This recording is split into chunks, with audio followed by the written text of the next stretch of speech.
నమస్కారం. మనందరం చూస్తుంటాము. పశువులనేటివి రోడ్లపైన అడ్డదిడ్డంగా ఎట్లా పడితే అట్లా వస్తుంటాయి. దీని కారణంగా ప్రమాదాలు జరుగుతాయి. ప్రమాదాలలో కొద్దిమంది చనిపోతారు. రకరకాలుగా ఇబ్బంది పడతారు. అయితే ఇట్లా తప్పిపోయిన పశువులు లేకపోతే యజమానులు విడిచిపెట్టినటువంటి పశువుల కారణంగా యాక్సిడెంట్లు అయినటువంటి బాధితులకు నష్టపరిహారాన్ని చెల్లించడానికి ఏ విధంగా చెల్లించాలి అనేటువంటి విధి విధానాలను రూపొందించాలని చెప్పేసి కేంద్ర రాష్ట్ర ప్రభుత్వాలను సుప్రీంకోర్టు అయితే ఆదేశాలు ఇవ్వడం జరిగింది.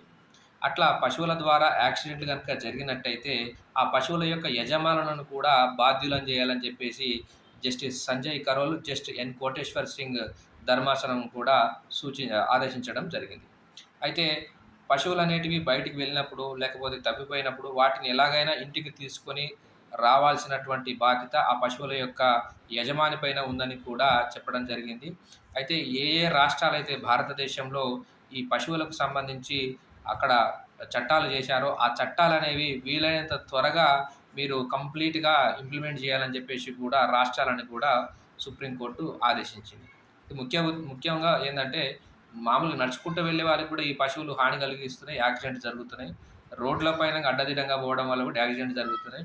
వీటిట్లో బాధితులకు పరిహారం చెల్లించేటువంటి విధి విధానాలను రూపొందించాలని చెప్పేసి సుప్రీంకోర్టు చెప్తూ ఈ వ్యాఖ్యలు చేసింది.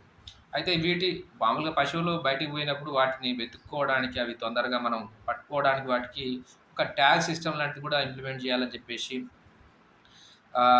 పనికిరానటువంటి అంటే ముసలిగా అయినవి, లేకపోతే హెల్త్ బాగాలేనటువంటి పశువులు ఎక్కడైనా కనపడితే వాటన్నిటిని సంరక్షించడం కోసం షెల్టర్‌లను ఏర్పాటు చేస్తూ, ఈ షెల్టర్‌లను మేనేజ్ చేయడం కోసం ఒక నోడల్ అధికారిని పెడుతూ, ఈ యొక్క వ్యవస్థను ఆర్గనైజ్ చేయాలని చెప్పేసి సుప్రీంకోర్టు అయితే ఆదేశాలిచ్చింది.